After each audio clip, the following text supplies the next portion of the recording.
kedatangan bangsa Barat ke Indonesia. Bangsa Barat yang datang ke Indonesia meliputi bangsa Portugis, Spanyol, Inggris, dan Belanda. Lalu, apa sih yang melatar belakangi bangsa Barat bisa sampai ke Indonesia? Jadi, penjelajahan samudra yang dilakukan oleh bangsa Eropa dimulai karena adanya motivasi dari 3 faktor, yakni faktor ekonomi, perkembangan teknologi, dan keagamaan. Yang pertama, faktor ekonomi. Dimulai sejak ditutupnya jalur sutra serta kota Konstantinopel mengakibatkan bangsa Barat mengalami kendala dalam memperoleh rempah-rempah dan kain sutra.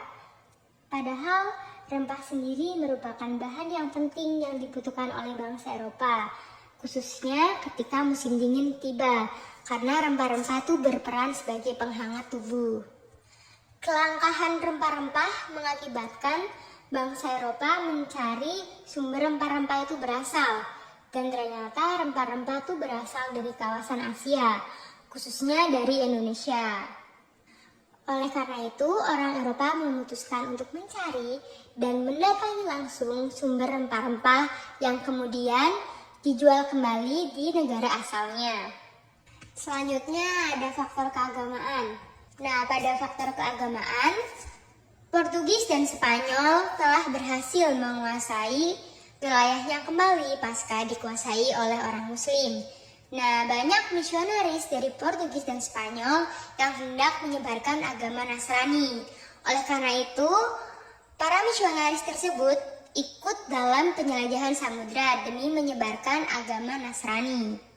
Penjelajahan samudra didukung oleh semangat 3G, yakni gold yang berarti mencari kekayaan dengan berdagang, glory yang berarti mencari wilayah jajahan, dan gospel yang berarti sembari menyebarkan agama Nasrani. Nah, dengan semangat 3G tersebut, bangsa Eropa tuh bisa sampai ke wilayah Asia, khususnya ke Indonesia. Bangsa Barat yang sampai ke wilayah Indonesia. Yang pertama ada Portugis. Untuk bisa sampai ke Indonesia, tidaklah mudah bagi Portugis. Pasalnya, pelayaran pertama yang dilakukan oleh Bartolomeu Dias mengalami kegagalan. Bartolomeu Dias berlayar melalui jalur Afrika Barat. Namun, di tengah perjalanannya, ia tersesat di Sungai Kongo, sehingga perjalanannya pun hanya sampai di Afrika Selatan dan tidak dilanjutkan lagi ke wilayah Indonesia. Sampai di situ, Portugis tidak puas.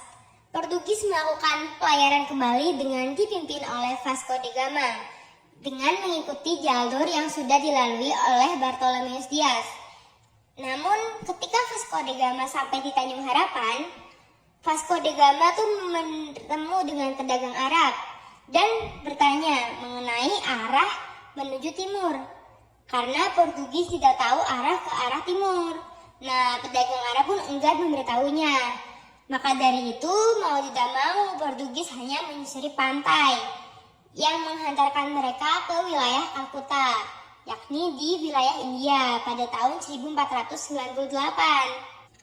Keberhasilan Portugis untuk sampai ke Kalkuta dilanjutkan oleh Alfonso da Albuquerque yang menghantarkan Portugis sampai ke Malaka pada tahun 1511. Nah, kedatangan Portugis ke Malaka pada awalnya itu hanya untuk berdagang dan mencari rempah-rempah. Akan tetapi, Portugis justru memonopoli perdagangan di wilayah tersebut karena Portugis merasa tidak memiliki saingan. Tak puas hanya menguasai Malaka, Portugis berlayar ke wilayah lain di Indonesia dan sampai di Maluku. Di Maluku, Portugis berhubungan langsung dengan Sultan Ternate dan bekerja sama untuk menyelenggarakan perdagangan dan pelayaran ke Eropa melalui Afrika Selatan. Kerjasama tersebut ternyata membawa keberhasilan. Portugis berhasil menjadi pengekspor rempah-rempah dan merajai pasar rempah-rempah di wilayah Eropa. Berita keberhasilan Portugis menyebar ke wilayah Eropa. Akhirnya, bangsa Eropa lainnya melakukan penjelajahan samudra seperti yang dilakukan Portugis, khususnya bangsa Spanyol. Mendengar keberhasilan Portugis, Spanyol pun tidak mau kalah. Dengan perkembangan teknologi yang ada, Spanyol memberangkatkan rombongan Columbus yang terdiri dari 3 kapal. Rombongan tersebut berlayar melalui jalur barat yang berbeda dengan jalur Portugis, yakni melewati Samudra Atlantik dan berharap akan sampai ke wilayah timur. Dalam perjalanannya, Columbus tuh justru menemukan wilayah baru yang pada awalnya tuh dikira benua Asia. Akan tetapi benua tersebut ternyata benua Amerika dan India Barat. Keberhasilan Columbus tersebut, akhirnya Columbus tidak melanjutkan perjalanannya. Justru Spanyol memberangkatkan pelayaran yang dipimpin oleh Magellan dengan mengikuti jalur yang sudah ada, yang sudah dilewati oleh Columbus. Rombongan tersebut berhasil melewati Amerika Selatan. Akan tetapi selama 2 bulan, rombongan tersebut terombang ambing di Samudra Pasifik. Dan akhirnya Magellan sampai ke Filipina. Akan tetapi kedatangan Spanyol di Filipina mendapatkan sambutan yang kurang baik. Sehingga Magellan tewas dalam perang suku yang terjadi di wilayah Filipina. Nah, Spanyol masih belum mau menyerah. Pelayaran menuju Indonesia pun dilanjutkan oleh Del Cano.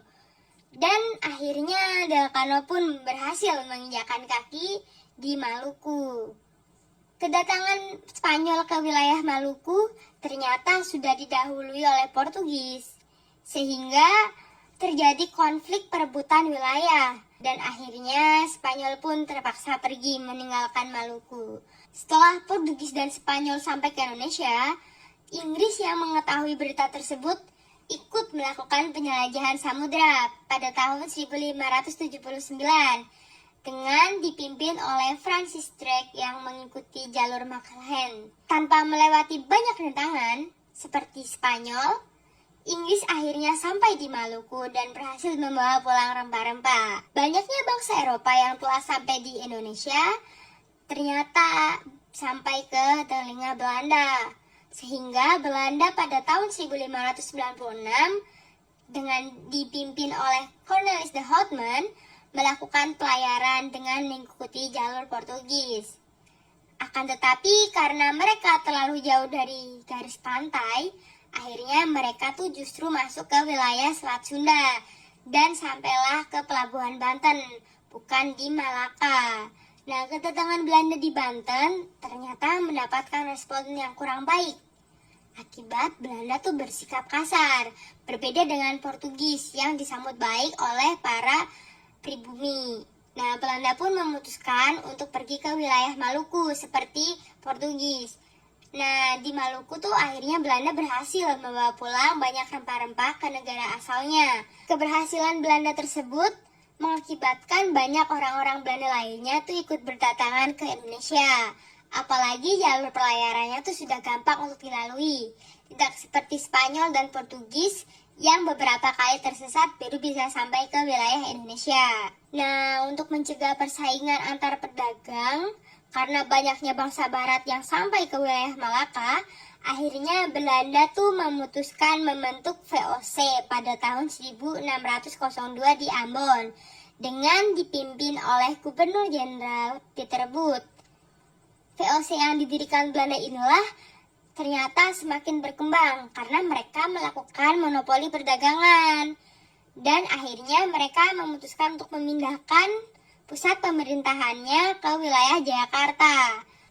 Jadi dapat disimpulkan bahwa kedatangan bangsa barat ke wilayah Indonesia menjadi awal terjadinya kolonialisme yang terjadi ratusan tahun di Indonesia, yang menyebabkan rakyat menjadi sengsara dan menderita. Jadi